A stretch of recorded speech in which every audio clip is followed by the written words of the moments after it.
শীত এলেই গলায় অ্যালার্জি? কড়া অ্যান্টিবায়োটিক নয়, আগে থেকে নিন কিছু সহজ সতর্কতা।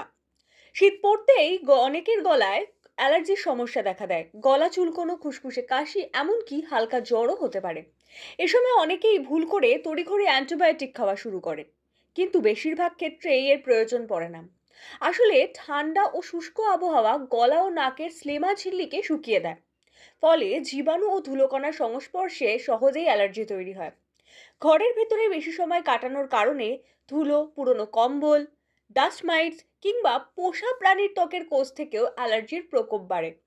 এই সমস্যা থেকে বাঁচতে চাইলে সহজ কিছু সতর্কতা মেনে চলুন। ঘরে হিউমিডিফায়ার ব্যবহার করে বাতাসের আর্দ্রতা বজায় রাখা, বিছানা ও কম্বল নিয়মিত পরিষ্কার করা, ধুলো ছাড়ার সময় মাস্ক পরা এবং পোষা প্রাণীকে শোবার ঘরের বাইরে রাখা জরুরি। পাশাপাশি গরম ও উষ্ণ জল বেশি করে পান করা, আর আদা, দারচিনি, লবঙ্গ, তুলসী পাতা ও মধু মিশিয়ে বানানো পানীয় দিনে কয়েকবার খেলে গলার অ্যালার্জি ও সংক্রমণ দুই কমবে। মনে রাখবেন, অ্যান্টিবায়োটিক নয়, জীবনযাপনই হতে পারে শীতকালীন গলা অ্যালার্জির সেরা প্রতিরোধ।